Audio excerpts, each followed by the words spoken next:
If a small percentage of people become like this, just by their way of being, they will change the atmosphere in the world. Will we get to that critical mass in the next 10-15 years is the challenge which we are striving for.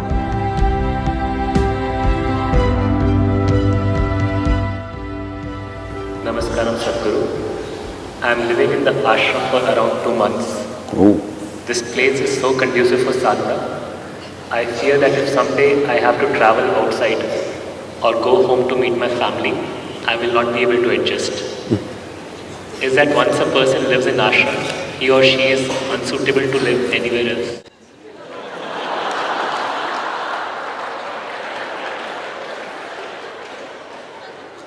Why don't you see it this way? By living in your home, a place that you call as home, you become unfit to live in ashram.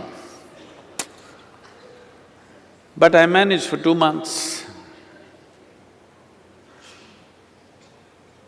So, it's like this. You see coconut trees, you don't see many here, but if you see the next piece of land, our coconut trees are doing well, yielding well, better than… Actually, our farmers producers organization here, which is largely coconut and arecanut farmers, has become among the top 5 farmers producers organizations in the country. So that means they're yielding very well, the coconuts and the arecanut. It's yielding so well. So let's do one thing, take the same coconut trees and keep them up on the mountain top. It's really nice. It'll be nice to have coconut trees up there.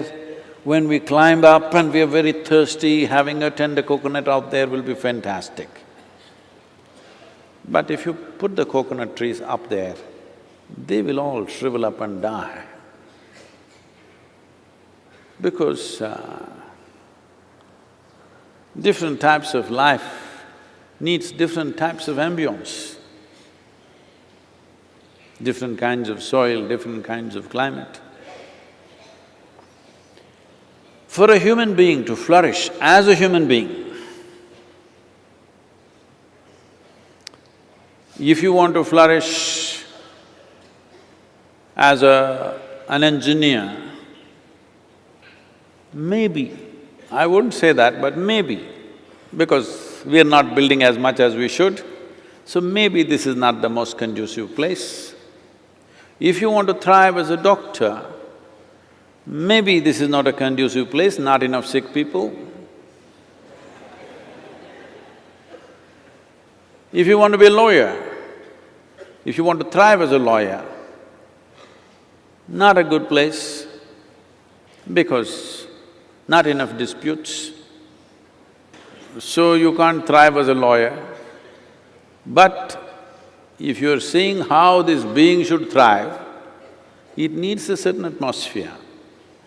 The ashram is designed for that, not for you to thrive as something else. Maybe a city or an industrial place or a law court may be better for other kinds of thriving.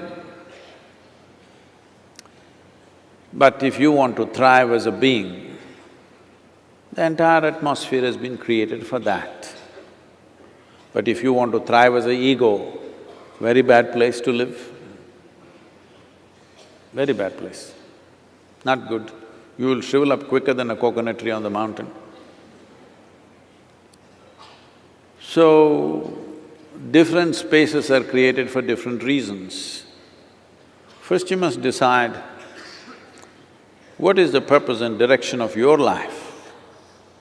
After that, where to be will come naturally. Where to be, you want to be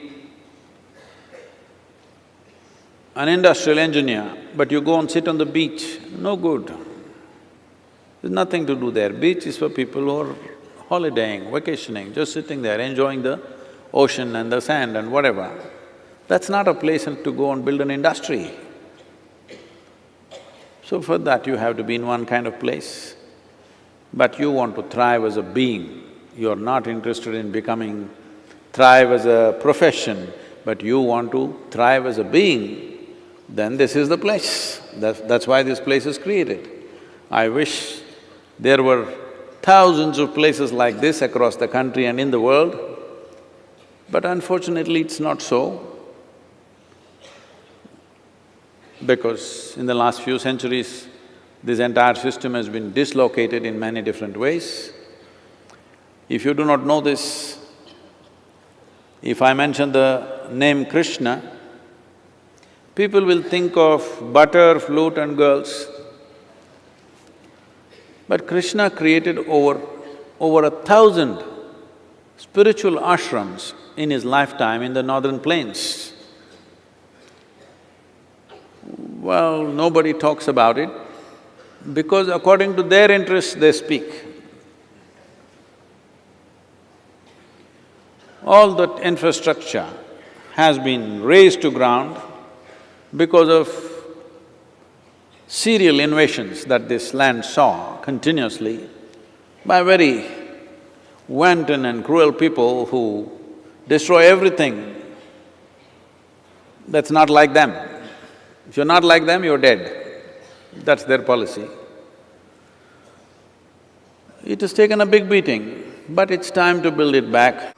As I said, by 2025, we will have infrastructure here for 10,000 people to do sadhana for 7 months in a year.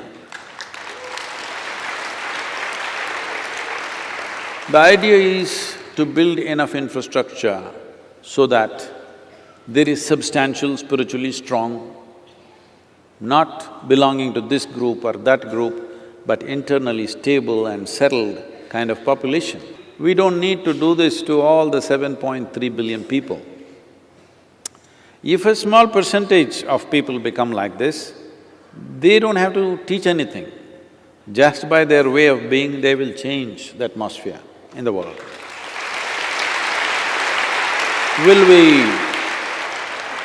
Will we get to that critical mass in the next 10-15 years is the challenge which we are striving for. Young people who are not yet conceited or entangled, not yet screwed up or entangled within themselves or outside, you must think through this, because as a generation of people, we have this possibility that the way science and technology has liberated our lives from survival process. It's coming to a place where people are talking about this. It may sound utopian right now, but it will happen. People are saying in another 20-25 years, nobody in the planet need to work. So a lot of people are worried. They're calling me for all kinds of artificial intelligence conferences and asking, what shall we do? I said, all you few professors will be useless because a stupid gadget will earn 10 PhDs in a day. My phone can earn 10 PhDs in a day, that much information it has. All the idiots who read a book a few years before you and they think they're super intelligent, all of them will fall because a small gadget will do what a million of them cannot do. So this is good time. People are fearing what will happen to our jobs. I said, you will be on a vacation for life, how wonderful. Anyway, I don't see professors going to their job with great joy, dancing. How many professors went dancing into their classroom in total ecstasy?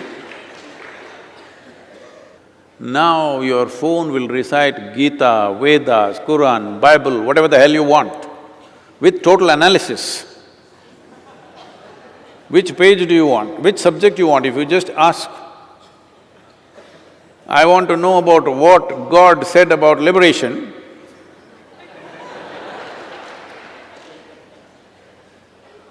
all out. Everything that you know by memory will be meaningless because gadgets will carry a zillion times more memory than you can carry. This is when a human being becomes significant This is why we want to create infrastructure to produce human beings, not accumulated memory.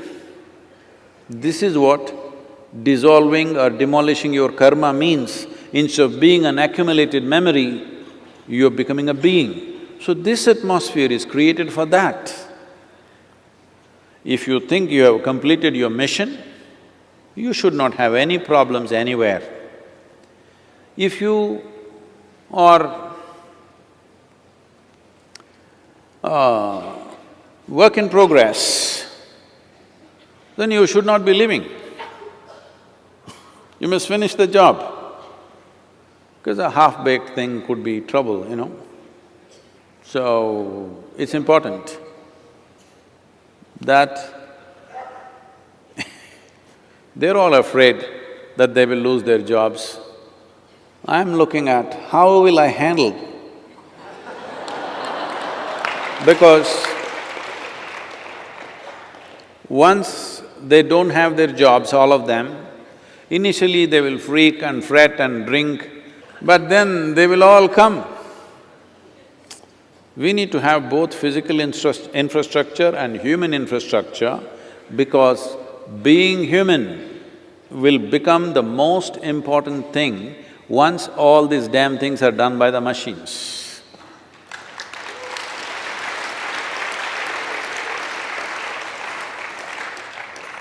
So you must stay for some more time and finish your job, then you will see wherever you go you are fine. I'm going out in the world more than you. I'm doing fine, whichever part of the world. People ask me, you know, I happened to be in one of those glamour events in Mumbai. So some of the people were worried, how to have Sadhguru in this kind of magazine event, you know, it's too much glamour, the way people are dressed, they're drinking, they're doing this. I said, what makes you think that I will be disturbed by the way they are dressed or they are not dressed? Or what they are drinking or eating, what makes you think it'll disturb me in any way? My spirituality is not that fragile, that somebody is eating something, somebody is drinking something, somebody is dressed or not dressed. This is not even a matter for me, it's not even a thing for me. It is… because if your spiritual process is so fragile, then if you look at somebody, it'll collapse. Then you need to work upon yourself. Carrying something so fragile all the time is going to be stressful. If you're carrying something that is that fragile, suppose your feet are made like jelly. Wherever you step, it'll go like that, then it's difficult to walk. Then you're unfit to walk around in this world. So being unfit to walk around in this world, don't think it's spirituality. Spiritual means, if you take me to hell, I'm still like this only.